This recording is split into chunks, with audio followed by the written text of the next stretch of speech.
You're listening to the RPM Podcast. Listen to it with your ear holes.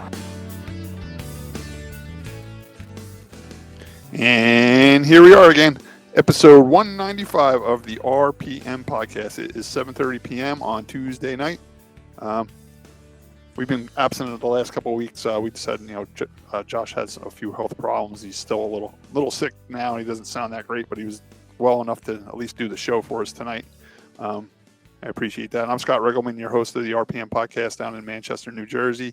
My brother, Tim Riggleman, America's Spotters up in Farmdale, New Jersey. Tim, how are you?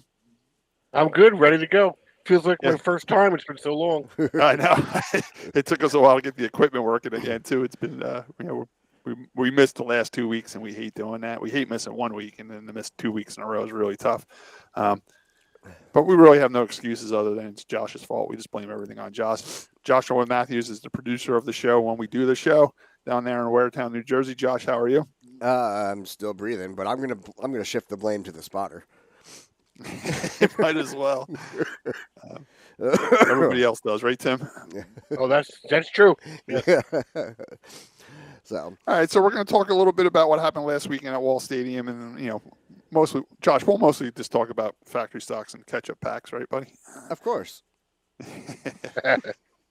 Yeah. So August 7th, 2021 was the last race at Wall Stadium. It was last Saturday. It was a beautiful day for racing. It really was. I mean, it was a perfect day weather-wise.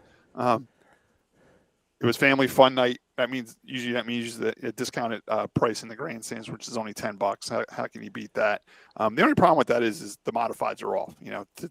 To make the money difference up, they can't afford. They're letting fans in for $10. They can't afford a modified purse, so the modifieds were not there. We had the Fast Fours were there with twin 25 races. The factory stocks were there with twin 25 races, and the Sportsman division was there with their 25 lapper. We also had the Go-karts again appeared on Saturday night. They had the Junior Champ Gold carts, and the micro stocks were there. We also had a 4-cylinder and 8-cylinder demolition derby. Tim, I'm pretty sure there wasn't an 8-cylinder. Or did they just have 4-cylinder demolition derby? Yes, that's correct. A lot of people were wondering why none of the 8-cylinders showed up at Wall Stadium Saturday night. Number one, we just had a demolition derby not too long ago. It takes a while to fix these cars or build a new car. So maybe if they gap it out a little bit more, that would help. Also, another thing was a few people that did compete or do compete at Wall Stadium in the 8-cylinder demolition derbies, they're from North Jersey. North Jersey right now is having their fairs, and the demolition derbies are very big with their fairs. So they were having a demolition derby at the Warren County Fair, and then I think next week they have one at Sussex County Fair. So a lot of those guys might have just opted to stay closer to home and do their fair demolition derbies rather than come down to Wall Stadium. I think that's one of the reasons why we didn't have any 8-cylinder demolition derby cars, which is a shame because, they put on a great show last time. It was just bad timing, really, is what it comes out to. Yeah, it's just a little bit of bad timing, You never know how things are going to go. So hopefully the next demolition derby will be more successful than this one was. That happens with demolition derbies. I've been when I took a little break when I bought this house, I took a little break from racing and I did some demolition derbies out in Pennsylvania at this place called Mountain Springs Arena. I went there for their May demolition derby, and there were 7 cars in my division. Right, I went back for the October one. There was 45. It was just you just never know how it's going to work out car count wise. Is that the place that was out by Cabela's? Yeah, right past Cabela's. It's no longer there. They sold it to a warehouse place, and the place got knocked down. But that was a real cool place to do demolition derbies, man. They would pack that place. There'd be 2,000-3,000 people around there. It's a shame. You were in a rodeo arena, and it was set up perfect for demolition derbies. It was real exciting out there. I'm assuming on mud. Yeah, wet dirt, Wet dirt, whatever the okay. horses run in, but it was pretty good. You had some traction, It's actually speaking of that place getting sold and no longer being there. We did have some good news fairly recently that Atco was denied the permit for becoming that Partco place or whatever it is. So it won't become a car part place, a car auction place. Yeah. Well, it sees another day. It's been. It'll be a racetrack for a little bit longer at least. So, I thought that was good news. I mean, I know I'm not huge on drag racing, but when I'm out camping, near At Zion and Atco and all that, I do like to stop by the track and watch some bracket racing, or they do put on a thrill show every now and then. Josh, even though nice. me, you, and Tim aren't really big into drag racing, we hate to see any type of racetrack motorsports facility closed down in New Jersey because we don't have many left. We have a lot of friends that are into drag racing. I would hate to see them lose their place to go to do what they love to do. A lot of them I've been talking to tell me they've been going down to this place called Cecil County down in Maryland. Okay. So yeah, now instead of driving Atco, they got to drive all the way down to Maryland. They said it's not a bad trip though. They said, I don't know if you guys been down 95 lately, but I know Tim's traveled down 95 going to Florida a lot. I'm sure Josh, you've traveled down to 95 for some reason or not.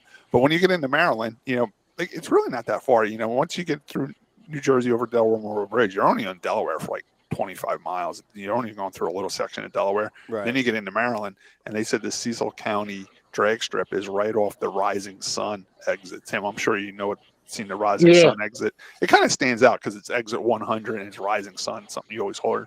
They said that track is right off of that Rising Sun exit in Maryland.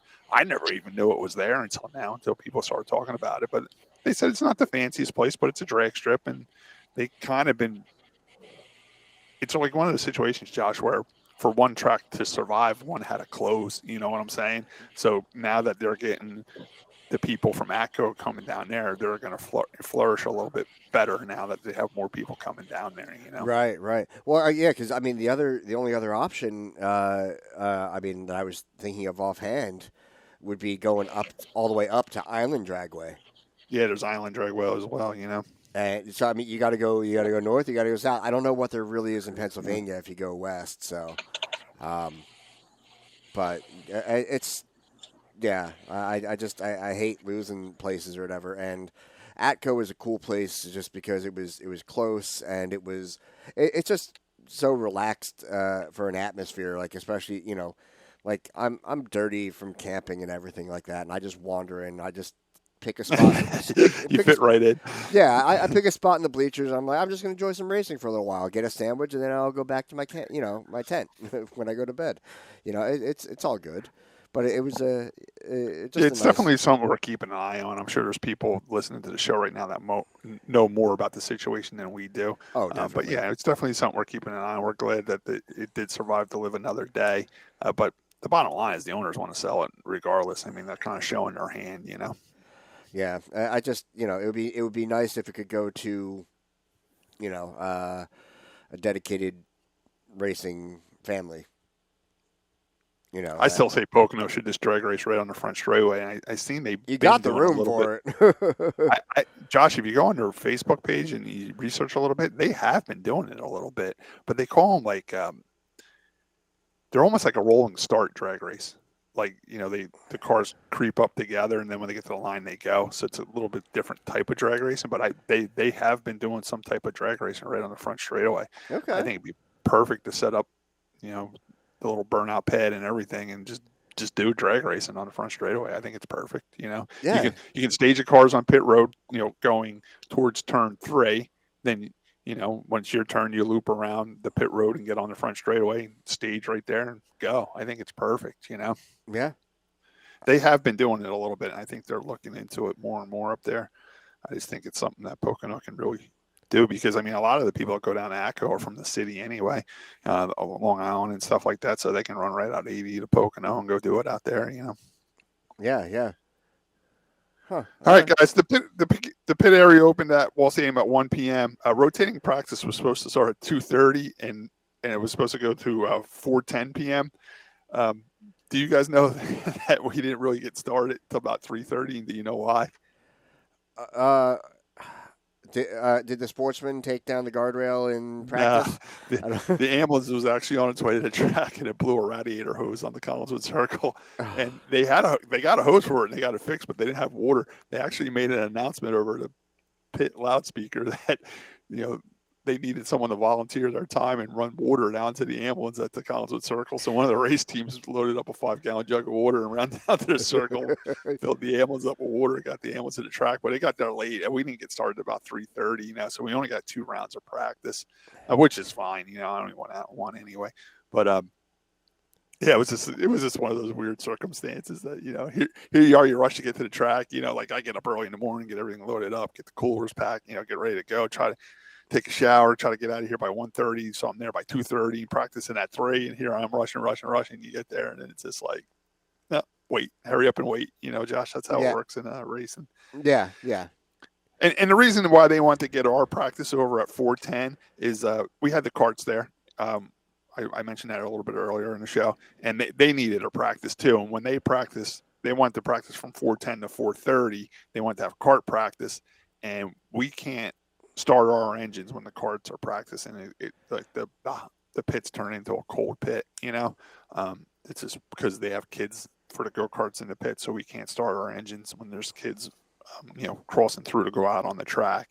So it was a little bit of a tight schedule to begin with, and it got tighter by the ambulance getting there late.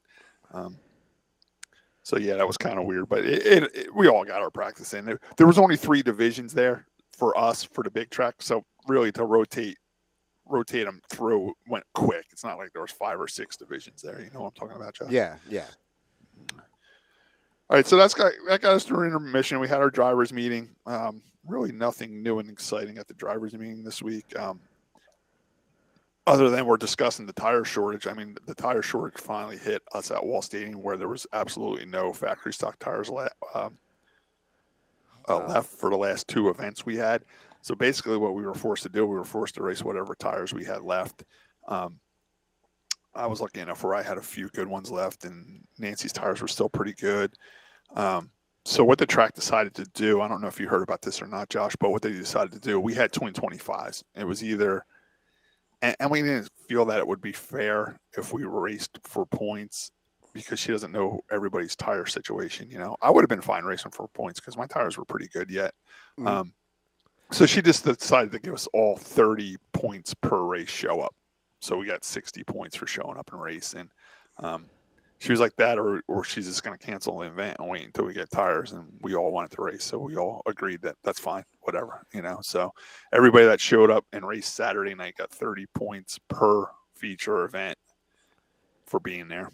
And she says she's hoping to have factory stock tires by August 21st, so we can have the 94 lap Johnny Gasco race. But that's yet to be seen. She says Hoosier's promising her she's going to have plenty. So it was just one of those circumstances kind of left over from the COVID, Josh, that we're still battling. We were doing good. We were one of the better tracks that were more prepared for the tire deal going on.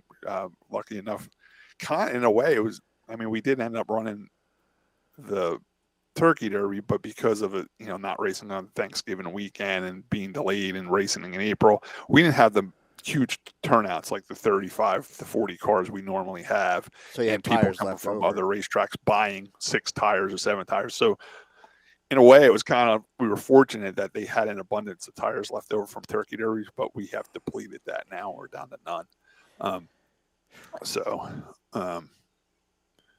Yeah, no, that sucks. So it finally hit us.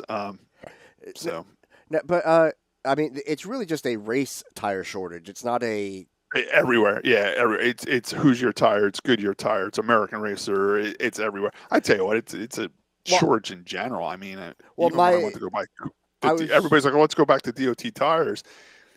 You could, but I tell you what, I run Cooper Cobras on my Enduro cars, and they went from like $90 a piece to like $125 a piece, and they're not as easy to get anymore either, But the only thing is, you could run, people can run different brands, and But here's the problem: when we switched from Hoosier tires, from the DOT tires back in the day, it wasn't just we swapped tires and went racing.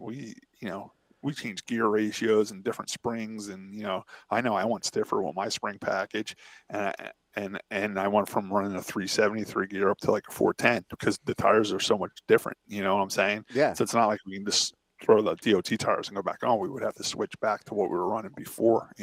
Oh yeah, no. I mean, you need a good weekend in the shop to swap everything back over to get ready. I don't argue that at all. So now I tell you what, even if we did have to run again, maybe not the 94 lapper, but if she didn't get tires by the 21st and said, let's have a 25 lapper, I'm still pretty good on tires.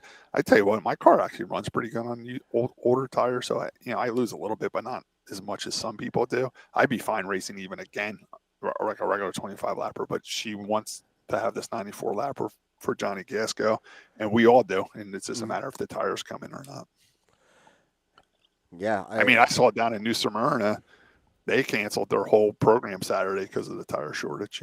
I've been seeing it all over. We're not the only track that it's affected by this. Everybody is. Oh, it's a really crappy situation, but all the tracks are suffering together. I don't know. I don't know what there is to do other than race on what you have left or cancel and wait until you get stuff in. You don't have much of a choice. Nope. So that's where we're at now. But apparently they're pretty good on modified tires because they're having twin modified races next week. So they're pretty good on modified tires there. All right, my brother's falling asleep over there, so I want to skip right over the qualifying. Qualifying started at 5:00 and went pretty smooth, and that got us into the features. The national anthem started at 7:00.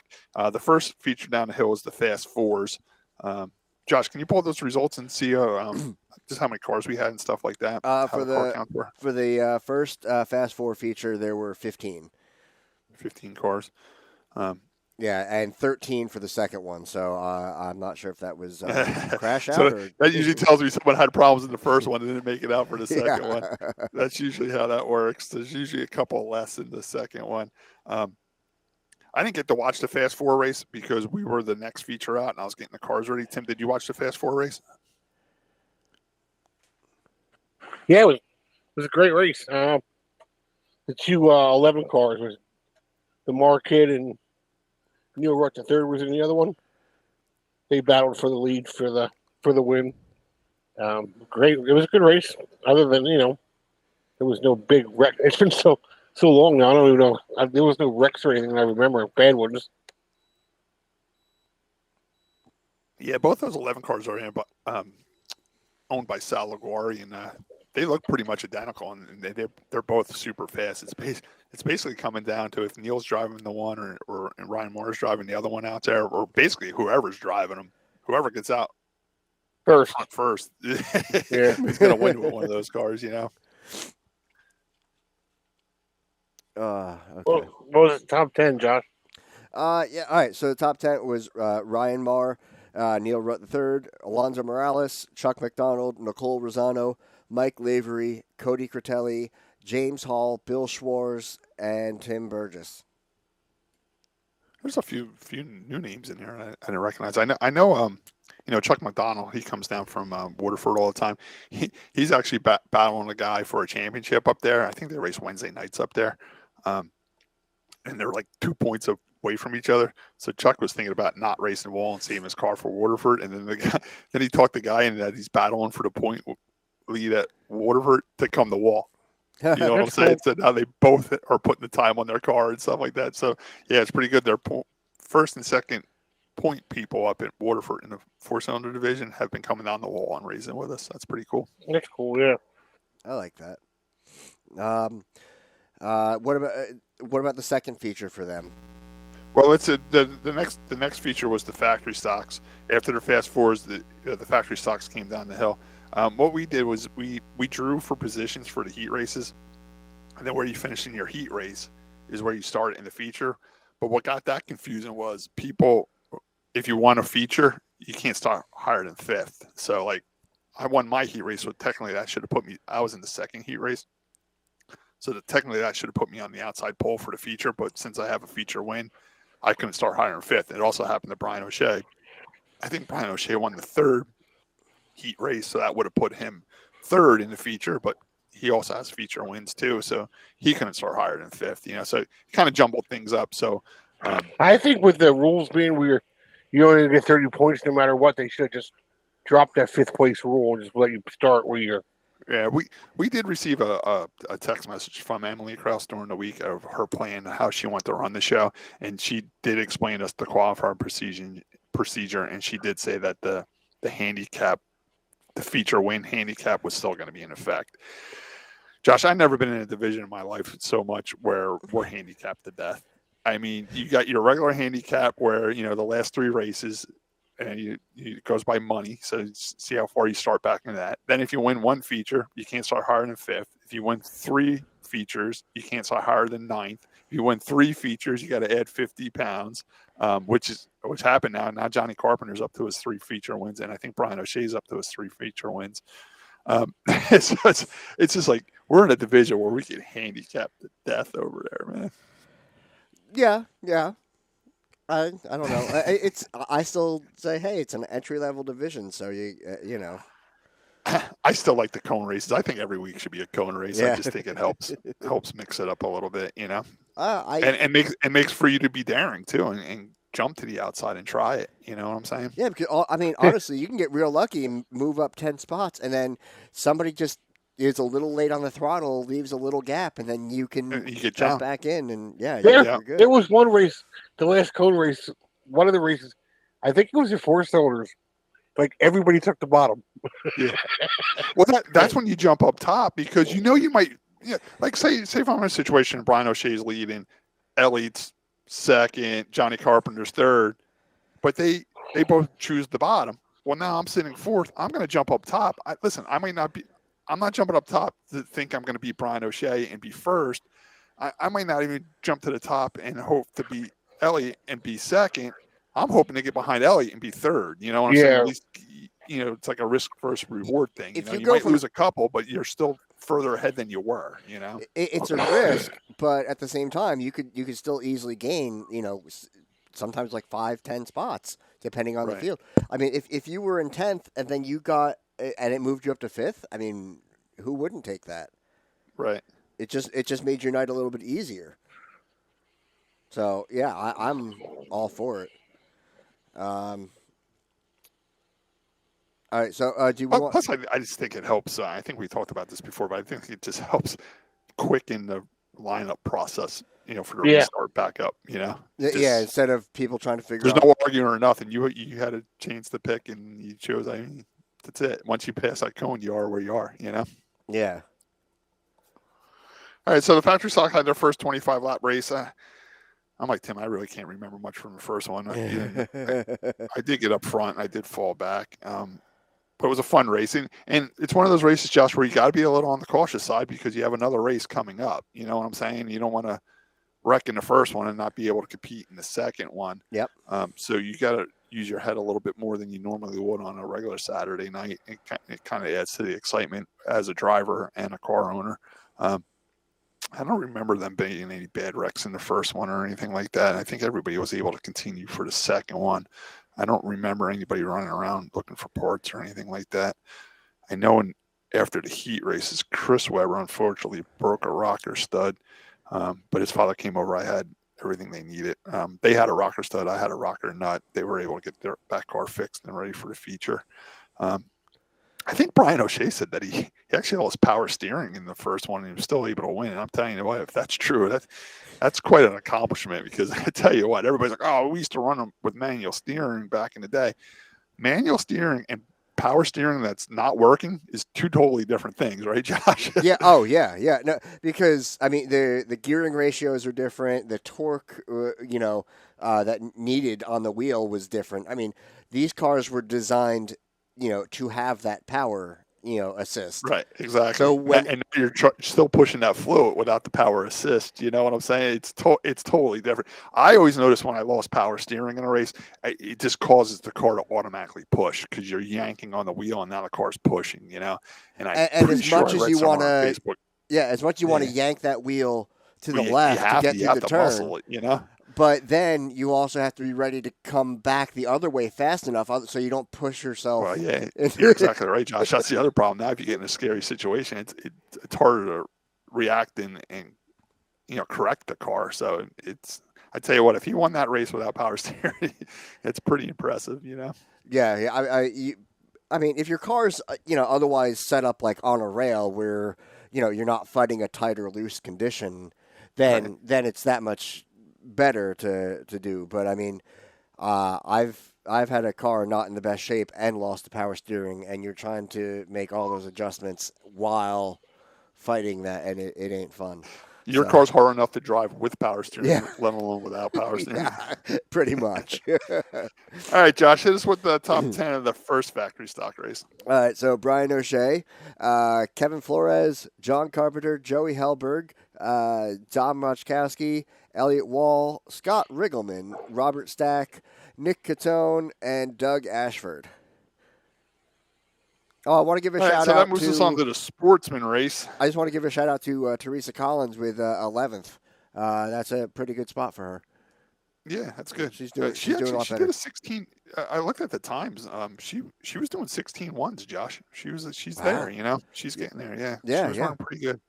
She just needs a little bit of racing luck, as I do too.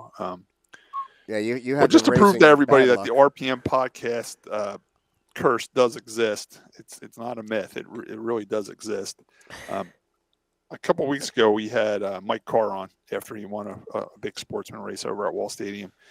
And the next feature down the hill was the Sports. And unfortunately, right at the beginning of the race, around lap 2, Mike Carr hit the wall very, very, very hard. I just saw a video of. I didn't see the wreck. I was getting my cars ready to go again. But man, we heard it in the pits. He hit a ton.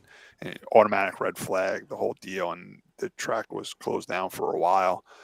And I did see his car get towed back in, and I haven't seen a modified bent that bad at Wall Stadium in a long time. It looks like he just came out of turn 2 and bumped wheels and just shot right up the track, and he stuck in that wall like a dart, Josh. Like, he hit, and the car just stopped. Like, there was no, like, sliding down the guardrail or, like a lawn dart. It just stuck right in. Yeah, I remember Greg Miranda had a very similar hit coming off of 2 with the street stocks back then, or now late models. Yeah, no, that was that video you sent us. And yeah, no, there. I mean, I'm sure the wall gave some, but yeah, that car did not continue on. I know Mike was okay because I did see him get flight out to his personal vehicle after the races on a golf cart, and he looked fine to me. I'm sure he was sore the next day. Tim, you were a spotter in that race. Did you see what happened there or no? No, I wasn't anywhere. My car wasn't anywhere near him, so yeah. I didn't see it. I tell you what, I seen pictures of the car. It bent the front clip so bad that the top hoop bar that goes down to the rail of the right front rail was bent so bad, Josh, it broke the valve cover off the motor. All right. And I seen a post Timmy. I got to go to Timmy Steffens one day this week. Timmy's actually got an old camper over there. He needs me to scrap. I might check it out for you. It might be something decent for you. All right. And, I mean, my brother's been asking me for an older camper so his girls can play with it at my mom's house. So I'm going to see what's over at Surfside. But I did see Timmy Steffen post something saying that the car's pretty much a total loss because from what they can tell right now, even like the center section of the car is. Yeah, you can tell by the pictures. The car looks like a U. When it looks like a U, the center section's shot too. So. Yeah, and Josh, once the center section shot, it's shot. I mean, you can clip the front, you can clip the rear, but now when the center section and the clips are bad, you ain't got much left. You might as well just get a new chassis, Yeah. It's not. How many cars did the Sportsman have, Josh? They had 14. That seems to be the number of the night, 14, 15 cars. The factory stocks had 19 for both races, so. Yeah. And for both races, see that? We survived the first one. When those cars are bent like a U, that means the drivetrain's pretty well all junk, too. Yeah, now you got to worry about the motors. I know the crate motors, they have a stock cast crank. I mean, I know the ones that just are being built now are having the steel cranks put in them, but the bad thing about the cast cranks, they can crack a lot easier than a steel crank. So when your car stops like that sudden, you just don't know what other damage is done to it, Yeah. No, it was a nasty hit. I'm just glad he was on. So that was the bad news of the Sportsman race because Mike Carr is a very good friend of our show, and we had him picked at the beginning of the year, one of the people that can win the championship. I don't know what his plans are for the next race. I don't know if he's going to take a little time off. obviously that car ain't going to be ready. Maybe he can pick a ride up in something. Maybe he can get a ride and keep his point deal going. Or I don't know. I didn't get a chance to talk to Mike. I guess time will tell on that one. But one cool thing that happened in the Sportsman race, so, an old-time racer that's been racing a very long time, he even raced with me back in the 90s, in the street stock days, Larry Thompson. Larry Thompson was able to pick up the win in the Sportsman race. They announced over the loudspeaker that was Larry's first win since 2016. Oh. And he's got a beautiful race car. That car is always beautiful when he bring it to the track. Him and Donnie Erickson on that car. Donnie Erickson's been around racing forever. He's always had beautiful white and pinkish color 41s or 14s, whatever number they can get. That's what they use. They like the 1s and the 4s. I know they're partners in that car together, and they've had some tough luck and been wrecked and tore the car apart and had, a couple of years ago, right, he's the one that really tore the front guardrail down with that car.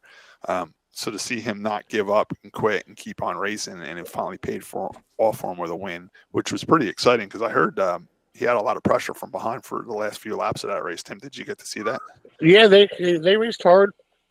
33 raced real hard. He gave him the bumper a couple times, and actually the last 2 or 3 laps, 14 kind of pulled away a little bit. I don't know if 33 used his car up or just said, I don't have the car to get around him and wasn't going to wreck him. So that's when they finished. It's good for them. They needed to win. It's been a long time. I also want to announce, we forgot to mention earlier, there was a great crowd there Saturday. The $10 deal did work. When I first got to the track and during the heat races, there wasn't many people there. It was a late arriving crowd, but man, by the time we rolled down on that track for feature time, that place was absolutely packed. Yeah, it was really, and they had the fair boardwalk Carnival atmosphere, stuff, right? The carnival stuff. Yep, all that was there, and the specials were corn dogs and loaded nachos. Ooh. I could go for some loaded nachos. I tell you what, I ran Evergreen last Sunday, and whenever I go there, I get the corn nuggets. I'm starting to turn into a fan of corn nuggets, Josh. They are good. They're sweet. Yeah, real sweet. Yep. Yeah. The only place I ever seen them was at Evergreen. I had them there, and I like them now. I'm a corn nugget type guy now. Anything but boiled peanuts. All right, Josh, give us the top 10 of the Sportsman race. Sure. Larry Thompson, Carson D. Giant Tommaso, Kevin Davison, Jarrett D. Giant Tommaso, Robert Sutphin, Jake Nelke, Kenny Reeves, Chris Silvestri, Teddy Kramer, and Jimmy Walcott. A name you mentioned in that top 10, I think it was around 6 or 7, that was Robert Sutphin. That's the first time that car's been back, I think, from a bad wreck, either opening night or on Turkey Derby weekend. That's that beautiful X3 car, that white and blue car. That got tore up real bad at the beginning of the year. I forget if it was Turkey Derby or opening night at Wall Stadium, but they finally got it all back together. I tell you what, man, what a beautiful race car. Usually if I tear a race car up, I just get it back on the track. I beat the dents out and straighten it out the best I can. That car came back brand new and spotless. They did a great job repairing that car, and it was good to see that car back in action. Wow. Yeah, I never had the time or the budget to do anything more than beat some dents out, and by then you're usually like, it's gonna get wrecked again, so I make it super pretty, but they really took the time and really did a great job fixing that race car, and it was good to see it back at the racetrack. All right, so then that was the Sportsman race, and then the Fast Fours came down again for their second race, and this time it was won by the other 11 car. So the 11 car had a great night, and I saw on JC Duvall's Facebook, he had a comment on Facebook. They had a picture of the 211 cars parked in Victory Lane, like nose to nose. Yeah. So it was 11-11. So JC Duvall put 11-11, make a wish. When you see on the clock 11-11. Yeah. So that was pretty cool. It was a great night for them. With both those cars getting the win. Tim, anything exciting happened in that second Fast Four race? Well, yeah, Neil took the lead. He went 3 wide. He was like fifth position. Took 3 wide, got by those 2 cars, and coming out of the corner, he passed the other 2 cars, and he was leading. In one lap? Yeah, one corner, 3 and 4. One corner. Yeah, 3 and 4. He did it. It's one of those moves that you're either going to do it and look like a hero, or do it and wreck and look like a zero. it worked out for him. So Oh, good. That's good because Neil needed some racing luck to go his way. I mean, he's had a couple rough weeks with the Sportsman car and his late model car, both getting tore up pretty bad. I did see Neil Rutt's father, and he said it. Of course, a little bit of money was a trouble getting the Sportsman back in time, but he said they ordered the rack and just never got here in time. You know what I'm saying? They didn't want to use They didn't want to use a used rack again. They said they put a used rack in it last time, and the rack wasn't that good, and it ended up locking up, and that's why Neil wrecked the second time with that car. So they decided let's take a break. Let's wait for the right parts to get here. Let's put it back together right, and we'll return back the following week even stronger than before. So that they were just waiting on some parts. And there again, Josh, that's just a thing we're dealing with right now with COVID. Yeah, I see. I've felt that pressure to to cheap out just to be there the next week. Right. I can be there. I can make the race if I do it this way. It's not exactly the right way. And it's not. But then Neil's like, all right, well, screw it. I can't get my Sportsman back done the way we want it done in time to go racing this weekend. I'm going to go back in my 4-cylinder and have some fun. And he did. He ran great in both races, and he had a great night over there. Yeah. Good. All right, Josh, here's what the top 10 of the second Fast Fours race. Sure. That was Neil Rutt, the third. Marr, Morales, McDonald, Rosano, Lavery, Ashford, Critelli, Burgess, and Schwarz. All right, so that moves us on to the second factory stock race, and this is to show you that the RPM podcast curse was very strong Saturday night. They actually did a complete invert of our field for the second race, but some people chose to start in the back, so that mixed it up a little bit. I finished 7th in the first one, so that put me like 9th, starting 9th in the second feature. And then when I rolled out on the track, the two guys that were starting on the one guy that was starting on the pole and the one guy that was starting third in my row, they scratched on the track, so that moved me up to starting 5th. So I'm like, wow, this is going really well for me. I'm like, all right, I'm starting 5th. I'm in good shape here. And sure enough, they threw the green flag, and Teresa Collins and Nick Catone, which is our sponsor, which we've got to mention. Nick, they got together going into turn 3, and they spun. So they got sent to the back. So that put me first. So before I knew it, by like lap 3, I was leading, and my car was super fast. I mean, Josh, it was on rails. It was perfect. And so on the restart, I had Johnny Carpenter up there, and Elliott and Brian O'Shea were working their way up through the field, and they were catching up to us. And for the first few laps on the restart, Johnny was right with me, and he was giving me pretty good shots going through the corner to the point where he was getting yelled at by the tower. 82 watch the bumper, 82 watch the bumper. And then I just kept focused and kept driving hard, and I'm looking in the mirror now. I'm pulling away from him, and everything's going pretty good. It's pretty spread out. I'm catching lap cars, but they're giving me room. Everything's going good. I see 5 to go. I look in the mirror. Johnny's probably 3 car lengths behind me. We already cleared the lap traffic, and there wasn't much lap traffic ahead of us, so I had clear track. I'm like, as long as this thing goes green, I'm in good shape. I go down into turn 3, hit the brake, and I just feel the whole left front of the car drop to the ground and no brake pedal. My brake rotor just broke going into the corner and sent me for spinning, and that was it. My night was over. It was a total heartbreak. Josh, it was to the point where I was so sure I was going to win the race. I'm like, now I'm on a Sunday drive and I'm like singing songs and waving at the flagger and everything else. And next thing I know, I'm spinning. And then I'm stuck in the middle of the corner. Oh no. And here comes the whole field. You know what I'm saying? Yep. I tried to get moving to go up towards the fence a little bit more because they're 2-3 wide coming at me. And my car was like, the A-arm was just like stuck in the track. It wouldn't even move. You know what I'm saying? Yeah. It's just one of those things. I mean, I guess that's still better than the right front going and then going into the wall. Right. Exactly. But what's crazy, I run the Coleman safety hub on the right front, but technically you really don't need it on the left front. But here's the crazy thing, Josh. I used to have them both. I used to have a Coleman on the left front and a Coleman on the right front. But when I went down to New Smyrna with that 7X car, I didn't want to stock rotor on the right front of the 7X car, so I took the one off my 09 off the left front, and I put it on the 7X on the right front, so I didn't have trouble down there. But I put a brand new Atco one on the 09 on the left front. Right. Elliot Wall's like, Scott, I run the Atco ones on both sides. I never have a problem. And I'm like, all right, so I'll leave this. I've always ran the stock ones on the left front and the Coleman on the right front. Never had a problem. Well, I finally had a problem, so I actually ordered 2 brand new Coleman hubs today. They actually came today, and this way I can put one on my left front on my car, and I'm going to put one on the right front of one of Nancy's and Doro cars. So at least now all my cars have one on the right front, and gradually as I get money, I'll start putting them on the left front. Yeah. But by the time you buy that hub with the wheel studs and the bearings and the bolt kit and the rotor, it's $500. I ordered 2, and the bill was like $974. Yeah. So it's yeah. one of those things.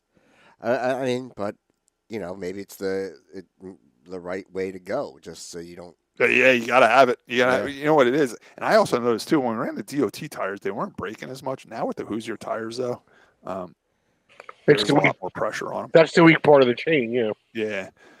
It's just, oh man, it's just like, this is the second feature this year that I've lost with something breaking on my car, and usually nothing but breaks on my cars.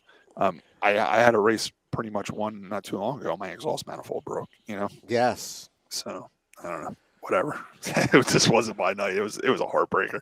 But you know what's crazy about it too? Like, I was upset because here I am. I'm getting older. I'm not winning as much as I used to, but I've been fast every week over there, and I really think I should be sitting here with 3 wins by now. And then I had that race won. And it's just one of those deals. It just luck didn't go my way.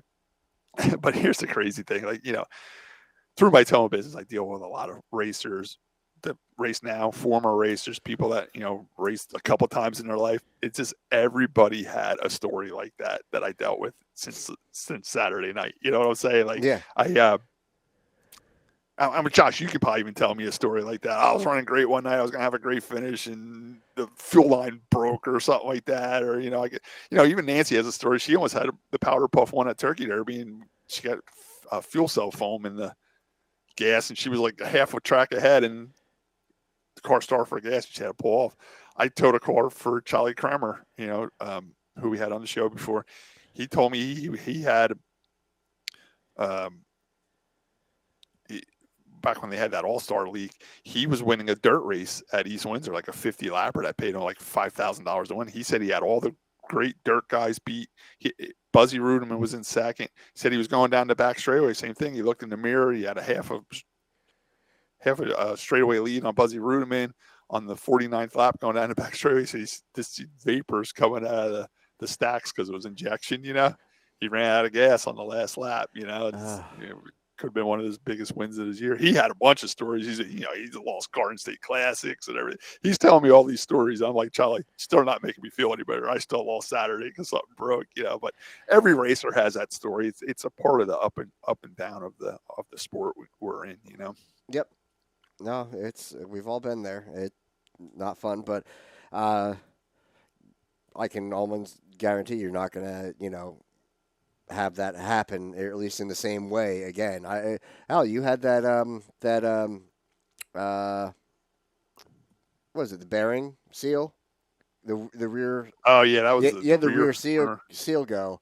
Yeah, and that's the thing too. I've won races where other people broke. I mean, I can remember one night Richie Burns had me flat out beat. He had me 2 or 3 car lengths, and then a couple laps ago he blew a power steering hose, and I was able to win that night.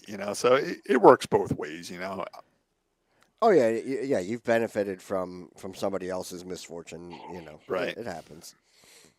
So it wasn't a maintenance thing. Like my wheel bearings were greased and all that, and it's like just like Shina Maggio even came over after. He's like that's the only problem with those regular hubs.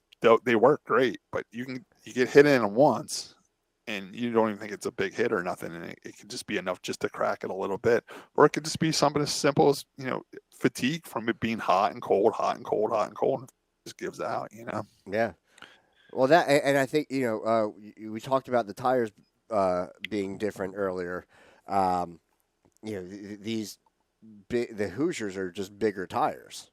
Right. They're taller, so They're putting more pressure on the parts. if you think about it, the lever arm of that's acting upon, so you have where the tires meet in the track. There's now a longer distance up to the center of the hub, so it can put more torque on that part, as you're going through the turn. So yeah, that you're adding more stress to it. Right. So yeah, it's. All right, enough about my dilemma. Go ahead with the top 10. But the one good thing was only 30 points. You know what I'm saying? Like, that's it. It didn't matter if I won or finished 17th, where I think I ended up. I still got 30 points. But, man, it would have been nice. It would have been nice to win in front of that crowd because, like Tim was saying, there was a huge crowd there. It would have been cool to get my 101st win, It just wasn't meant to be. Yeah. And like I said, it could have been worse. I could have got T-boned while sitting in the corner too, so. Well, I want to say that if nothing else, I mean, it shows, I always say you don't want to bet on auto racing because anything can happen. And people could have been looking at you as like, there's no way this guy's going to lose. And I had people say that to me. They start walking away. That's Scott's race. He won. They're like walking away, like it's over. You know what I'm saying? And next thing it wasn't over. It's not over until it is. And I spun up by. I ended up where I stopped. I stopped by coming into 4 or coming out of 4, by where you pull onto the track from the pits. And that's where Eric Graham was working that night. And Eric Graham's, of course, a friend of the show, one of the original people from the RPM podcast. He was the first one to my window net. He just looked at me and said, sorry. He didn't know what else to say, It's like, Scott, something's broken in your left front suspension. Don't move. And he just looked at me. He's like, sorry, you had it. I'm like, yeah, I know. Yeah, no, he gets it. He definitely gets it. He got it. He didn't know what to say. He's like, man, that sucks, dude. But yeah, so I mean, you kind of added to the drama of racing, for the fans. So I think that's something that a lot of people might not forget. So all right, so the top 10 for the second factory stock feature was John Carpenter, Elliott Wall, Brian O'Shea, Joey Helberg. Both Stack, Ashford, Osborne, Flores, and Catone. And Scott, you ended up with 17th after that. Wow, a lot of those cars were on the lead lap, huh? That's what I mean. It was a good race. Hey, I tell you what, we don't deal with lap traffic as much as we used to. Everybody's so fast now. Like, if you get one yellow in a race or 2 yellows in a race to bunch everybody back up, you don't even see lap traffic anymore in our races. Everybody's so close, Yeah. Wow. Okay. All right, guys. Well, that moves us to the demolition derby. I think there was only 4 cars, right, Tim? Maybe 5. Okay. Sometimes that's all you need for a good demolition derby. Yeah, they did okay. Yeah. Yeah. Did a lot of people stay for the demolition derby? Or did we lose the crowd? No, they all stayed. They all stayed? Yeah. Yeah, after the demo derby was over, we actually sat there for another 5 minutes because you weren't going anywhere anyway. There were so many people there. I tell you what, a lot of people came into the pits afterwards. Yeah, yes, they did. Josh, you have the results for the demolition derby? Anything you want to talk about the demolition derby, Tim? I was too busy in the pits crying. It was your normal. Yeah, it was your normal 4-cylinder demo. They were all used up. There was no new cars out there. Yeah, they're all pre-ran cars. Yeah, so they were all up on the rev limiter, the chip going. The whole 9-yard sparks flying. And then Norman Lane ended up winning. So good for Norman. Yeah. I don't know if that's Norman Senior. He was I think he got second. Oh, okay. Yeah. He was chugging along out there. Oh, there was a lot of.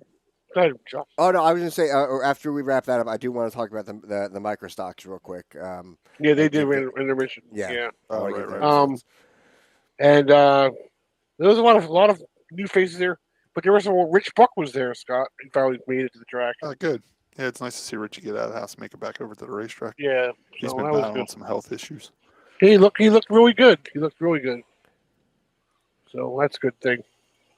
Yeah. And then the first after then go ahead, Josh, with the go-karts. Yeah, so the microstocks, we want to give a shout out to Tom Irvin. He got the RPM podcast sticker into Victory Lane again with the World Formula microstocks. they ran their race. They run on the flat track during intermission, and it's a. I think it's a cool way to display them. I liked when they actually brought them on for a regular Saturday night.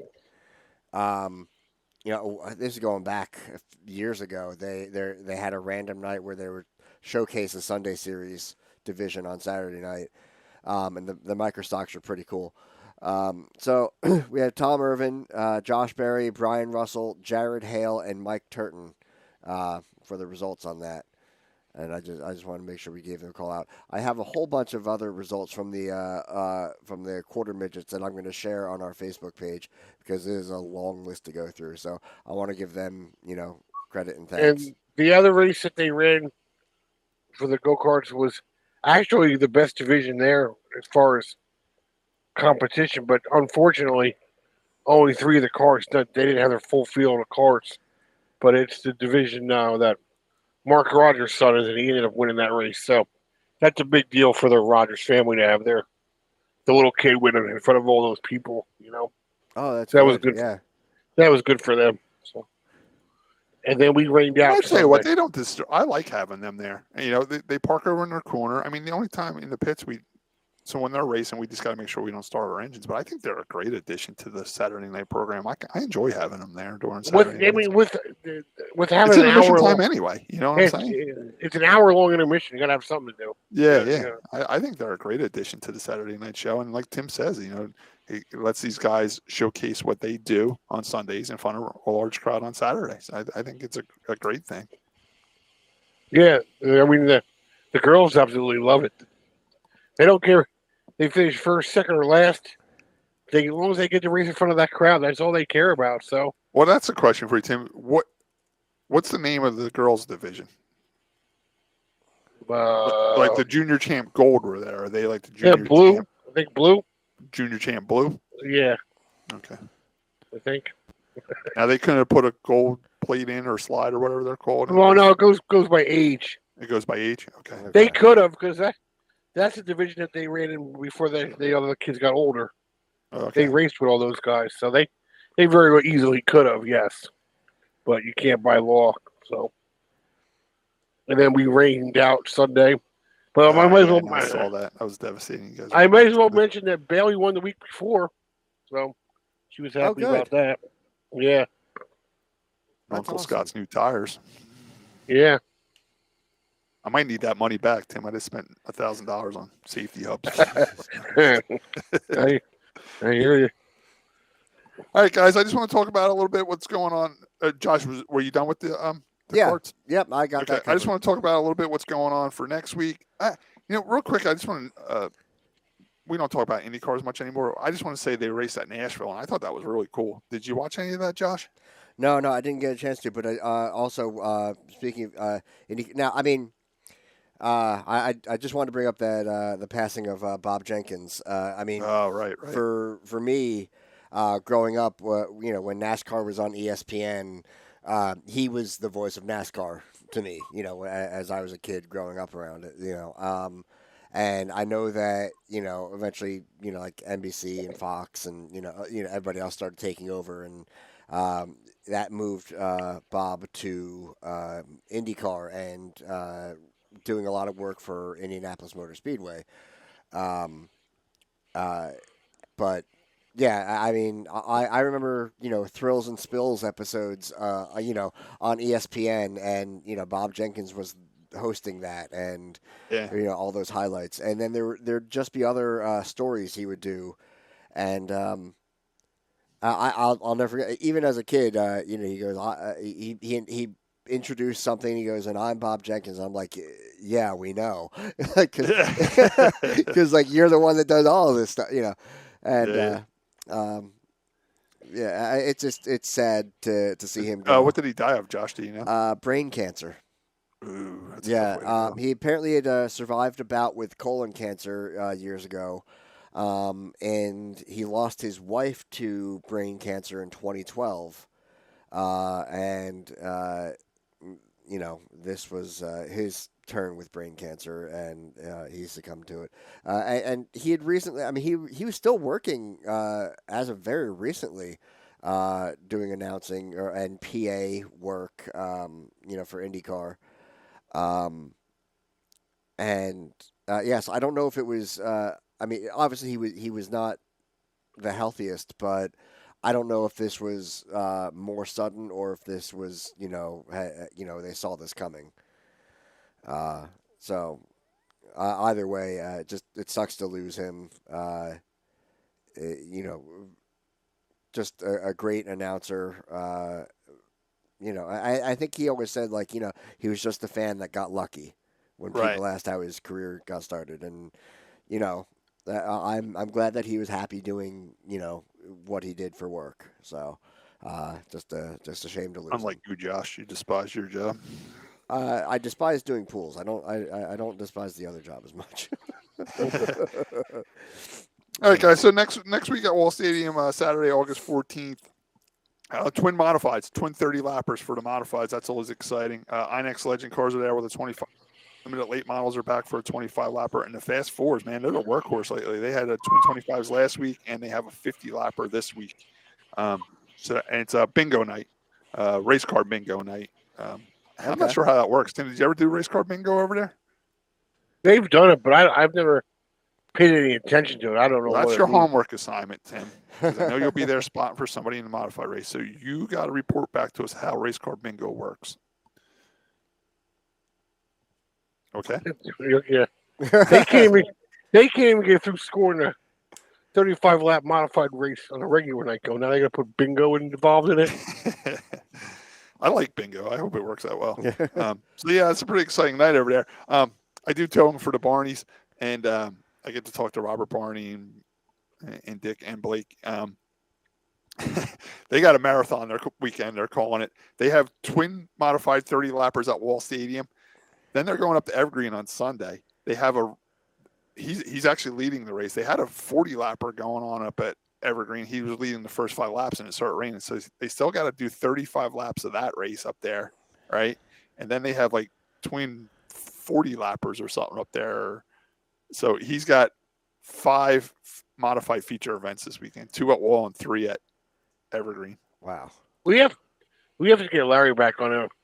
From all the stuff on social media, you see, Evergreen started out real good because of the COVID. They opened up first, and they had good car counts, good crowds, and everybody was all happy, blah, blah, blah. Now here we are, 3 quarters in the racing season. There's a lot of people, pissing them on for different reasons. Like, all of a sudden, they dropped the spotters. I want to know why they did that. And then everybody's pissing them on about each other. I hope Evergreen realizes that they got a gift given to them in the beginning of the year to revive. Because that place wasn't doing very well, Right. It was going to close down. It was going to close down. I'm going to stick up for them a little bit. I went there last Sunday after racing Wall Stadium Saturday. Not 2 days ago Sunday, but the week before. I've been taking my Enduro car up there and racing with the factory stocks. Tim, I was even on the phone with you when I was driving up there. Everybody was complaining that the car count was low that Sunday, but it was pouring. The whole state of Pennsylvania was raining. You know what I'm saying? I even told you, I said, if I get to the Mahoney Valley exit and it's still raining, I'm turning around. And I got to the Mahoney Valley exit and it was still raining, but it wasn't raining as hard. Like when I was on the Pennsylvania Turnpike onto the Northeast Extension, it was pouring. And I'm like, this is crazy. But I kept checking Facebook and they're like, the sun's out here. We're going to race.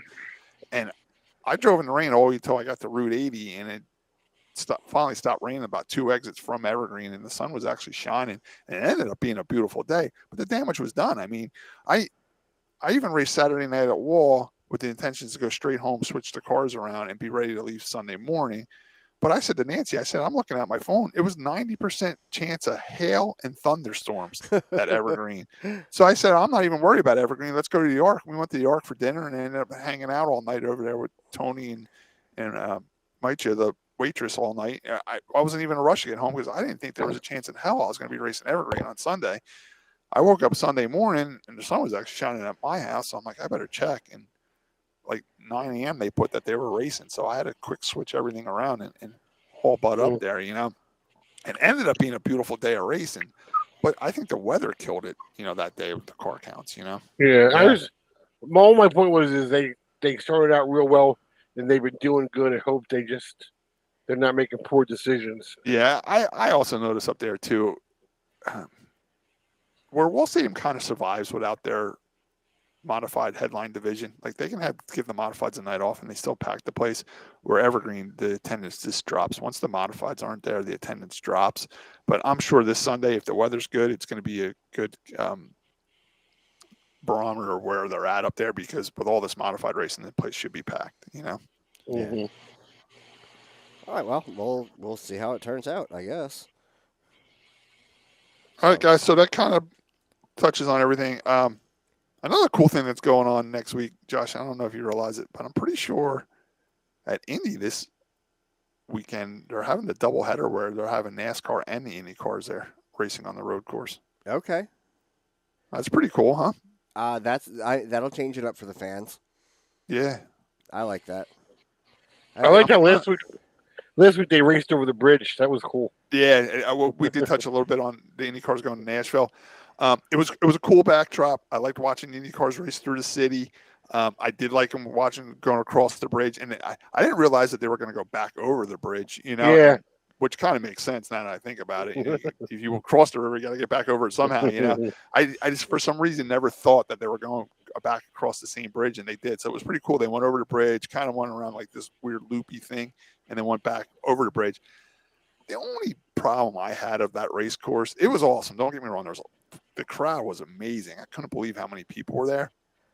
But man, there were some sections of that track, Josh, where you could barely fit one car through there. Yeah, it was tight. It was tight. It was like a corral. You know what I'm saying? Wow. It wasn't really set up for passing. It really That one wasn't. corner looked like you had to go in, stop, back up, straighten the car out, and go again.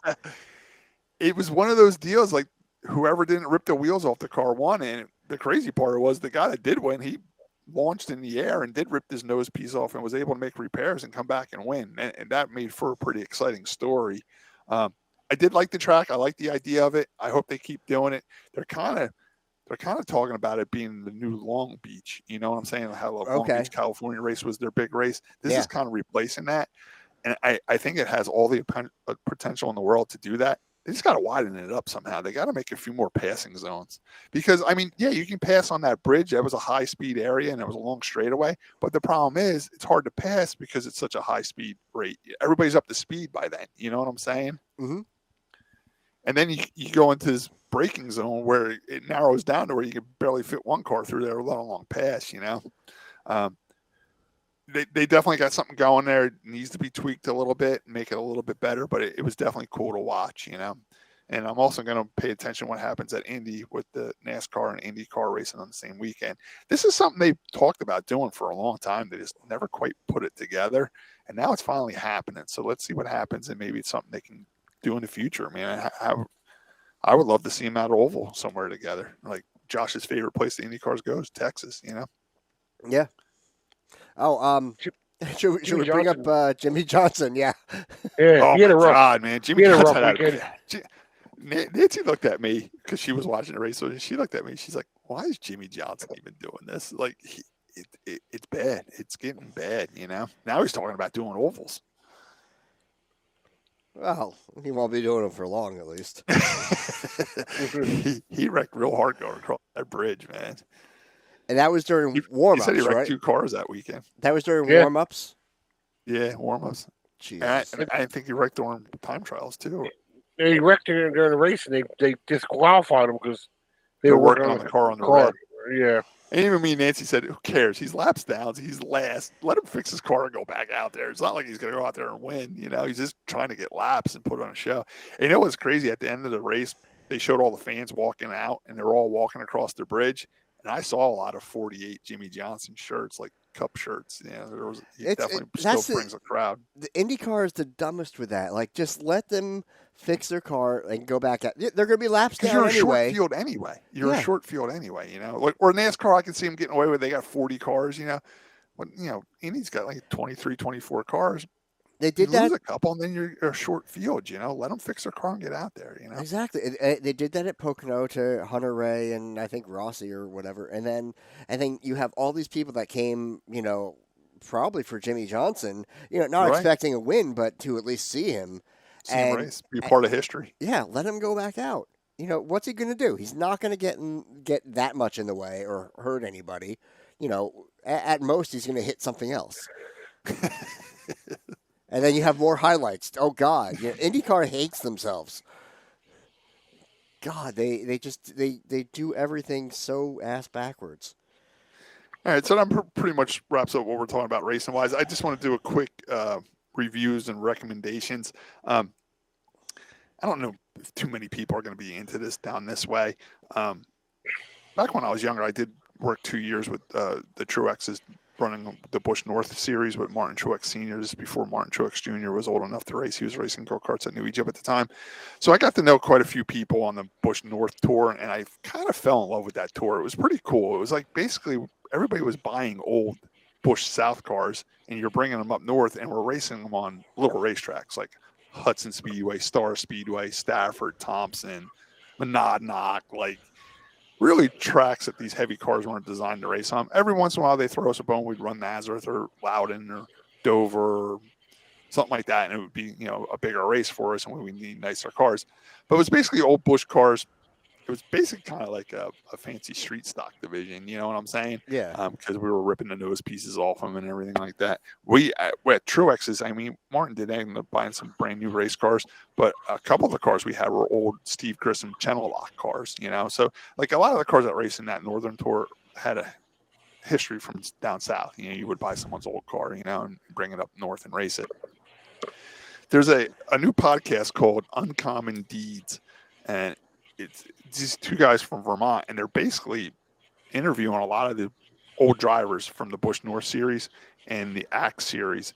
And it's a pretty cool story because Tom Curley was a guy, he's since passed away, but Tom Curley was a guy that ran the Busch North Series for the NASCAR division, and they split. It got ugly, and they split, and Tom Curley started the ACT Tour. So then there was the ACT Tour and the Busch NASCAR North division kind of battling each other. So it got really interesting up there in the late 80s, early 90s. And I was working there in the 91, 92, 93 era, so I got to see a little bit of that. If you're at all interested, they got a bunch of cool guests on there. One of the big racers up there was Robbie Crouch. He drove the Tic Tac car, and the last car he drove was actually Don Ling's car. So I got to know him a little bit when he was driving for Don Ling. He's got a pretty good two-parter talking about his career. Another popular one was Bobby Dragon. He had a brother, son Brent Dragon that races, and Bobby Dragon raced, and his brother Beaver Dragon raced. They were the hot shoes up there in the ACT Tour and the Busch North. Randy LaJoy, he raced up there. Jamie Obi, he was another one. He did an episode that's really good. And Kevin LePage, he made it all the way down to Winston Cup and racing down there. He did one of the shows too. If you're at all interested in the Busch North Series, definitely check out this podcast called Uncommon Deeds. The shows are real good. The interviews are real good, and you get to hear a different side of NASCAR and how they operate behind the scenes and stuff. It's pretty interesting. Okay, I think that's pretty cool. Another show that just happened too, and we always plug Dale Jr.'s downloads. His podcasts are open. Awesome. He had Will Cronkite on. Will was famous for, he owned a Cup team, not a Cup team, but a Cup car. He actually got hired. He was a good mechanic builder, and he actually got hired by Humphrey Wheeler to put a couple cars together for the Charlotte races.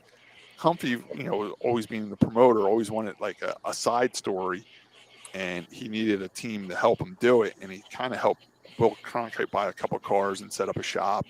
And one of the deals was to put Willie T. Ribbs in one of the Charlotte 600s. And Willie never even made it past the first couple of test sessions. He just wasn't up to speed and wasn't getting wrong. They said he actually pulled in the pits, got out of the car, and just hopped over the pit wall and walked away. And Will Cronkite said he never heard from him again. Like, he quit right on the spot. And that was it. If you ever watch Dale Jr.'s show on TV, when he does the podcast, on his table, he has all the model cars on the table. Well, the one that Will Cronkite owned was the white and blue number 96. And Dale Sr. ended up replacing Willie T. Ribbs for that race. They were looking for another good story, and Dale Earnhardt Sr. was tearing up the local short tracks down there. So they put Dale Sr. in it, and Will Cronkite actually gave Dale Sr. his first 5 races in Cup. They had a 5-race deal, and then he ran so well in that car that got him the Rod Osterlund deal with the blue and yellow number 2 car. Another cool thing about that podcast is Will Cronkite was also hired to build the cars for all the Stroker Ace movies, Josh. Okay. And he tells all the inside stories of that movie and how things were crazy. You really got to listen to it. It was pretty neat. The Ford Thunderbird they used in that show, Josh, was actually, I think it was like an 88. I think the movie was like an 86 or 87, but that was the 88 concept car for the Thunderbird. Like, it wasn't even production yet. And they gave Will Cronkite 3 of them, right, to strip down and make them look like a race car for the movie. You know, like basically leave it stock, but take the interior out of it and put a roll cage in it just so it looked like a race car, you know? Right. He said, so they, you know, everything was supposed to be a top secret, and they delivered the 3 cars to a shop, and they were like burlap sack bags, like they were covered so no one can see them. And they didn't want like GM or Dodge or anybody to see what they were building interior wise to make the cars nicer and everything. So they told him when they got there, he had to have a 4x4x4 fire, meaning 4 foot wide, 4 foot high, 4 foot tall, whatever, you know, fire. And they made him strip the interior out of the car while they were there and throw everything in the fire and burn it. Wow. So no one could see it. Then he says he gets a call the next day from another marketing guy pissed off that the cars are there and they're not supposed to be there. It's a mistake. No one can see these cars. We're coming to get them. Don't touch them. He's like, well, bring some shovels and a bunch of bags because all the plastics in the interiors are burned, you know? So then they realized, all right, well, you already stripped them down. Let them use them. He said another top secret thing with that car was that's when they were going from carburetors to fuel injection. And that those cars had fuel injection on them, and they didn't want anybody to see the fuel injection. So they sent some technician down from Detroit with intakes and carburetors, and the guy came in and he pulled all the fuel injection off the cars and made them carbureted again. Put intakes on them, carburetors. But he said back then, that's when all like the gas economy stuff was going on, you know, and they were going to smaller engines and everything. Well, those Thunderbirds in 88 were like 4 cylinders, but they had, what made them fast is they had turbos and fuel injection on them. Well, they took the turbos and the fuel injections off them because they didn't want anybody to see them and put carburetors on them. He said, so now he's got a 4-cylinder Thunderbird with a carburetor on it. He said the camera trucks were faster than the car. So he said to actually make the car go faster on a track like Talladega for filming, they would hook a rope to the camera truck and have the camera truck pull the car around the track. It's just a lot of cool stories about that. He talks about Burt Reynolds and Lonnie Anderson and everybody like that. And my brother knew this, but I didn't know it. But that Stroker Race movie wasn't originally called Stroker Race. It was called Stand on It. The book was called Stand on It. He has an original movie jacket that says Stand on It, signed by Burt Reynolds before they switched the name to Stroker Ace. Huh. That's why in the very beginning of the movie, Josh, when they're singing the song, the last thing they say is Stand on It, Stroker. Okay. Yeah. It's just something cool. And I noticed Dale Jr.'s guest this week on his podcast is Jerry Nadeau, who got injured a long time ago and dealt with concussions and stuff like that. And I haven't listened to that, but I'm going to listen to that tomorrow while I'm working. So just a couple recommendations if you guys want to listen to something else. Talking about Burt Reynolds, I mean, everybody that is in race cars was a fan of Burt Reynolds movies growing up. There's a movie, it's on cable now. It's called The Last Movie Star with Burt Reynolds in it. It's basically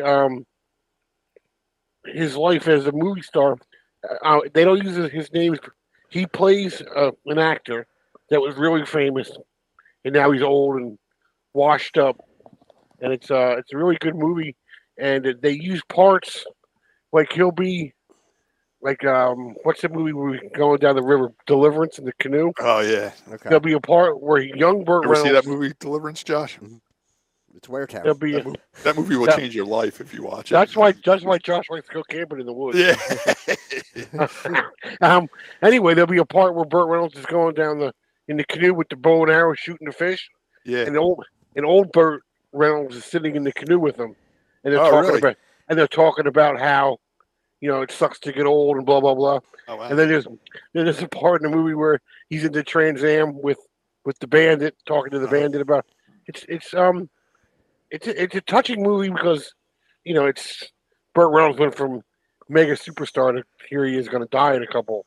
Burt Reynolds didn't look very well in the last couple of years of his life. So, but it's a good movie to watch. It's cool. What's it called? The Last Movie Star. I'll have to check that out. Do you know what it was on? Was it on regular TV or Netflix? No, or? cable. I know I don't have Netflix. We still have old school cable here. Like Showtime or HBO? Showtime. I think it was Showtime. Yeah. Oh, cool. I'll check that out. Now, All right, Josh, you want to do a quick what have we learned, or are we skipping that this show? No, I have one thing for that, but I was going to say, did Burt Reynolds,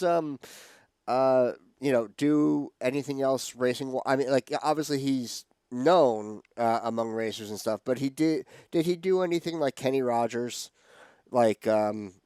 Well, yeah, he owned that team. He owned that 33 Skull team. But don't they have what was it, Gambler Chassis? Yeah, no, nothing like that. But he owned Burt and Hal's Cup team. Okay. Him and Hal Needham, they owned a Cup team for a very long time. And I know what you're saying. Like Kenny Rogers helped one of his friends get started in a sprint car chassis, and they called it Gambler's Chassis. Like Kenny Rogers basically just fronted him the money to get a shop and the welders and the torches and the tubing benders and everything like that. Yeah, Kenny Rogers was a big fan of racing. Okay. But so was Burt Reynolds. Him and Hal Needham got that Cup team started with Stanton Barrett, and then Harry Gant became the driver. But they kind of brought NASCAR into like the next phase of like advertising. Like they were the first ones to have the tractor trailer with the car painted on the side and all that stuff, and doing TV commercials and bigger promotions and just a car going around the racetrack. That's kind of what that team was famous for. And technology. They brought a lot of computer stuff into it, like when they would test. Like they were the first ones to bring all that stuff into racing. Okay. That's pretty cool. That team was actually a little ahead of its time, because they had star power with Burt Reynolds, and they had the funding and marketing, marketing executives and everything else. Yeah. Josh, I know you're into it. We're talking about Burt Reynolds, and you're into the abandoned stuff. You go on YouTube and you type in Reynolds Ranch, Jupiter, Florida. Oh, Burt Reynolds had a ranch that he was. At that particular time when he was making his millions of dollars, he wanted to die on that ranch, and he was married to Lonnie Anderson at that time. He had a mausoleum there. He had a baseball field there. He had all kinds of lakes. He had a helicopter landing thing there. And if you ever watch any of the movies, the best part about it, the one I can tell you about, were your two parts when the second Burt Reynolds, the Bandit movie, when he's all drunk in the hotel. That hotel is on the ranch. It was a movie prop. They used it. Once you see it, you'll notice it in all the movies. Huh. They used it in all. They used it. And then remember when they picked up the Dom DeLuise as a doctor at the gas station. Okay. The guy goes, I got more oil than OPEC or whatever he says. Yeah. That's the same gas station that was the hotel. That was all right there when they did all the there was two big huge barns where they did all the sound drops and stuff inside of them. That was all there. There was a landing strip there. He built a church there so Lonnie Anderson would marry him. They built a tree fort. He had a Brady Bunch style house in the trees, like a full blown duplex house in the trees. It's amazing. It's all, and he had the mausoleum said Burt Reynolds all over, and now it's gone. Hovanian Scott actually built houses on it. Oh, really? I wonder why he never got buried there. I wonder what happened. He lost it from when he got broke. Oh, okay. Lonnie Anderson ran him into the ground. Yeah. And he lost it for taxes. All right, guys, I got to get going here. All right. Well, all right. We're moving to what we learned. It's just funny you mentioned Dom DeLuise because he was Melvin Dodd in Best Little Whorehouse in Texas with Burt Reynolds and Dolly Parton. So yeah, it's funny how it just all. I have a quick whatever we learned. All right. So what have we learned today? Go ahead, Scott. That the RPM podcast is. RPM podcast curse is in full effect for Michael Carr and I. Who wants to come on with us? Our next guest will be. Yeah. But then again, who knows? Tom Irvin put the RPM podcast sticker in Victory Lane, so maybe there isn't a curse. It's a selective curse. Tim, what did you learn? Nothing. Nothing. The only thing I learned is we gotta try to get on here every week because the shows always suck when we're off for a couple weeks. Yeah, that's true. Today I learned that peanut butter actually glows in the dark. I know that. I didn't know that. What? How'd you get that? I forget where I saw it, but I tested it, and yeah, it works. It doesn't glow really bright or really long, but it does glow. I don't know what kind of peanut butter you're eating down there, but Or how old it is. It's Skippy. Just a jar of Skippy. If you get it bright, get a bright light on it or whatever, and then have all the other light. Turn the lights out really quick. It actually will glow for a few seconds. But you have to charge it with a light first. Yeah. So if you just have it in a dark cabinet, it doesn't do nothing. But yeah, I like Goober grape with the grape jelly and the peanut butter all in the same jar. I never liked that. You like when the peanut butter and jelly are in the same jar together? I eat it right with a spoon on it. Oh bread. God, I think that's the most disgusting thing in the world. Why? It saves the bread about you on the side. I hate when someone uses the same knife to dish out the same, jelly. Yeah. And then put it in the peanut butter and leave a little bit of jelly in the peanut butter. That turns my stomach. Dude, I walk down the store aisles and I see that peanut butter and jelly in one jar and I want to throw it across the room. It's so disgusting. I'll eat that bitch in one sitting. No. I want to keep my peanut butter as just peanut butter because I will eat a spoonful of peanut butter. Oh, yeah, that'll back your throat up, though, boy. I tell you what, I've been out of the soda, drinking a lot of soda since my stomach surgery, Mm-hmm. and half the reason I was 335 pounds, I used to drink Mountain Dew like it was going out of style. I just noticed the other day that Mountain Dew has like 10,000 different flavors now. Yeah, it's not they regular do. Mountain Dew anymore. Yeah, all the kids drink. All the kids drink is Mountain Dew. Really? Yeah, not my kids, but I mean kids in You see general. a lot but it's all different flavors now. I'm like, I remember the day you just drank regular Mountain Dew, and that's all different flavors. I tell you, it's not. I'm not saying it's a good thing, and I'm surprised that they haven't done anything in this politically correct world where you can't do anything. A lot of kids drink energy drinks, like we drink soda. Mm-hmm. They're drinking Monsters and. If I tell you what, I'm kind of getting back into energy drinks a little bit, only because a lot of them are zero sugar now. Yeah, those Bang ones are all. Yeah, the Bang ones are really good. They give Plus, me, Monster's got some zeros now too, but you don't get the jolt like you do with the ones with the sugar for sure. I'll take a Red Bull, and that helps my headaches here and there. The Bang was too sweet, and the artificial sweet. Yeah, the Bang ones are just going for more of the funky flavors like cotton candy. Yeah, I don't like them. I think they're too sweet for me. Yeah, they're too sweet. Yeah, the lemon one. The Monster Zero ones are pretty good. The what was it like the sour lemon Bang wasn't terrible, but they were too sweet, and the artificial sweetener gives me headaches. So, and I'm usually, if I have an energy drink, it's because I'm trying to get rid of a headache. So, oh well. Other than that, I've been doing a lot of these zero sugar seltzer waters. They're pretty good.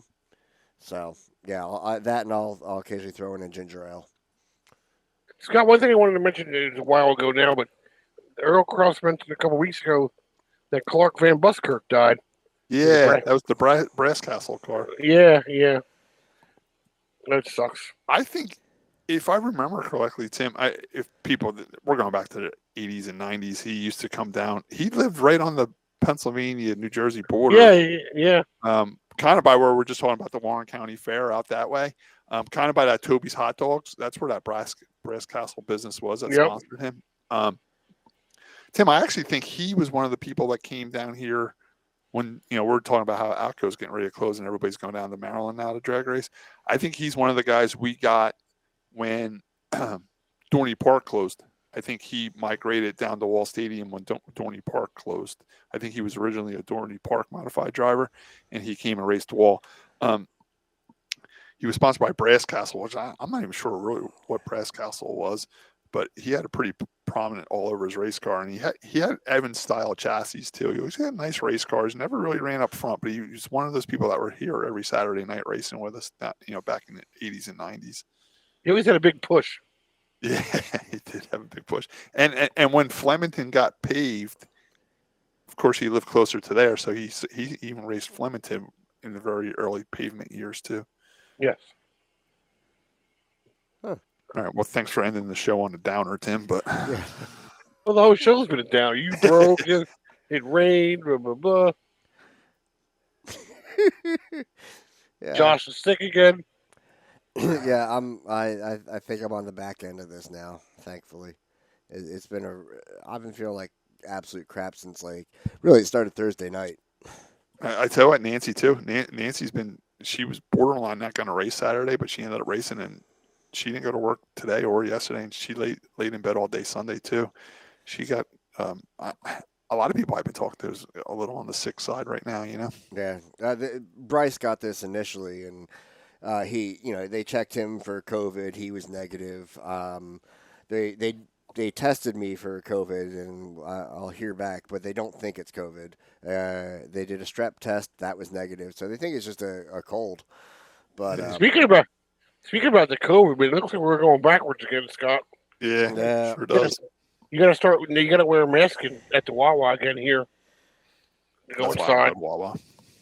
I'm gonna bring some with me tomorrow to work just in case. All right, guys. Well, that wraps up episode 195 or 185, Josh. What was 195. And that wraps up 195 of the RPM podcast, and we'll talk to you next week. Go to Wall. Start washing your hands again. All right. Good night, guys. Good night. Good night. Take care, guys.